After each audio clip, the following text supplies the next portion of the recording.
You are in office. You are a senior senator or a House of Representatives member, and all you're doing is releasing statements and tweets. You're not actually taking legislative action to change some of the horrible things that are happening in our country. We have heard quite a lot from Donald Trump recently, whether he's threatening the future of NATO, mistaking Iceland for Greenland, or accusing women leaders of repeating themselves. That was yesterday, though. He's been filling the airtime like nobody else. But as his second term entered its second year earlier this week, what opposition is he facing? Aditi Bussells, Democrat strategist, joins us now to tell us where her party is. A very good afternoon from us in London. It does puzzle us on this side of the pond not to see a belly full of top Democrats parading their displeasure about Trump. Is that because we're not looking hard enough, we are too distracted by Trump, or they're simply not there? Hi, thank you so much for having me. It's not there. I think it's important for us to, when I talk about my party, I want to distinguish for this conversation that there is a clear division. I'm proud to represent the new generation of Democrats who, frankly, the establishment Democrats are not listening to. If you go to social media where a lot of Gen Z and millennial are communicating, they're saying, you are in office. You are a senior senator or a House of Representatives member, and all you're doing is releasing statements and tweets. You're not actually taking legislative action to change some of the horrible things that are happening in our country. So you all are seeing what we are feeling, which is an immense sense of frustration that the Democrats that have been in power for a very long time are doing, which is using the same playbook, evoking, us feeling very enraged and frustrated, and then asking for money to get reelected. Okay. Why is that old guard so ignorant about what seems to need to be done? And I'm not being party political there. That's just a point about what you should be capable of doing in opposition, any opposition. I think it's the fear of losing power. I think that the Democrats, what's very clear, and in some ways, Trump's policies has helped shed light on, is that for the last several elections, they focused on the wrong thing. They focused on identity politicking, on fringe issues that don't really matter to the everyday American. And this sense that there is this moral superiority, and that while they want to be seen as the party that's diverse and the party that is inclusive, if you don't believe exactly what they believe, they're going to make you feel like you should be canceled or be excluded. So I think that it's just a clear disconnect. They want to keep power. And when you look at the ways in which some of our Democratic leaders are still funded, it is coming from large scale corporations, PACs and APAC, and some of these other, I think, organizations that really bother everyday voters that identify as Democrats. So what's going to happen to the party? Will it stay coherent as the next election approaches, or could your more progressive wing of the party seek to actually be something different? Is that even possible? Well, I think we've seen it in terms of smaller scale, and I like to think that I'm more of the pragmatic side where I welcome and I want to truly be a big tent, because there are some issues that I think that, millennials and Gen Z, we see and may even agree with on the Republican side, right? And I think we've seen it in terms of people wanting a non-traditional politician, whether or not you agree with all of his policies. Mamdani is one example in New York where you've seen that he completely went against the establishment and won.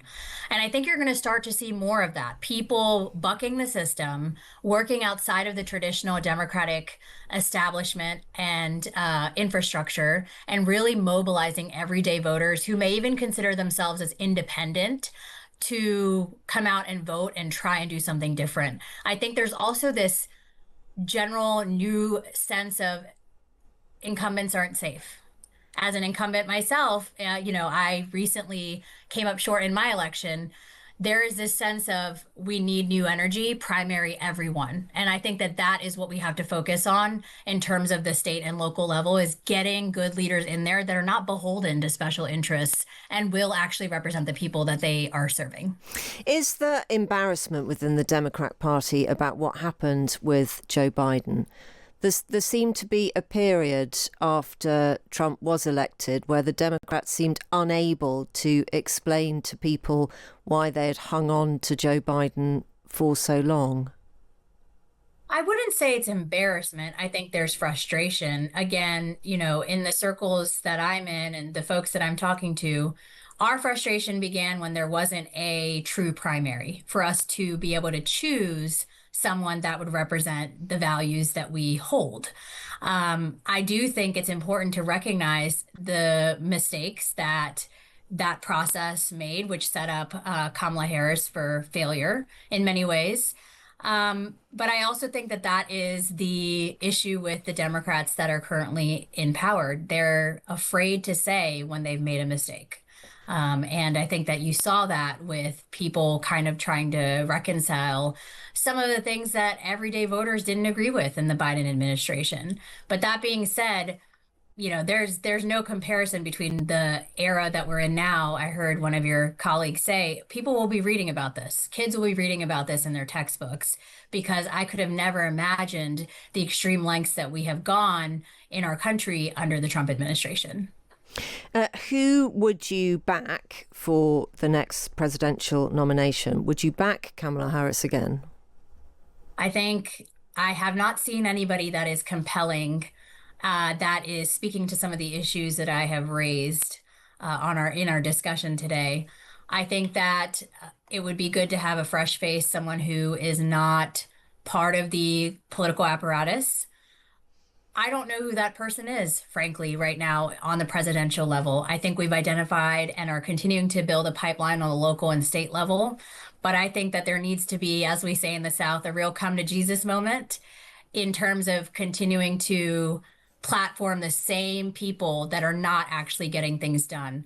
So it'll be interesting to see this next year in the midterms, how that may potentially propel the current establishment to maybe try and do things differently. Otherwise, I do think, frankly, we're preparing for another 4 years of a Republican president. Obviously, Donald Trump isn't from politics. He is from real estate, money making, and then show business. So if you could pick anybody you like, Aditi, from show business, money, and not politics, who might that be? And obviously, we're never going to hold you to this, but I think it's quite interesting for us to try and stretch our minds a bit. Yeah, that's a great question. I will say, in terms of someone who I think is a great orator and is currently in politics, but I'm not sure that this country would be ready to elect, is Mayor Pete. I think he's done a really good job of making the most mundane issues like infrastructure sound exciting. But I do think also in terms of potentially, entertainment. Oh, that's tough because there's so much division in Hollywood as well. Yep. We're also seeing some reality stars running for mayor. If you have been following, we're starting to see some sports commentators, people jumping in. I think it'd be great to see someone like Mark Cuban or, some of the folks that don't need to be in positions of power necessarily to continue to build their business. But people that are not, and people that are also not afraid to call out corruption or hold both sides accountable. I think somebody like that would be interesting to see how they pivot from being in the business world into the politics world. I think we need a real housewife. Oh, I would love that. Yeah, no, I really do. Thank you very much indeed for talking to us. We appreciate your time. Aditi Bussells, Democratic strategist.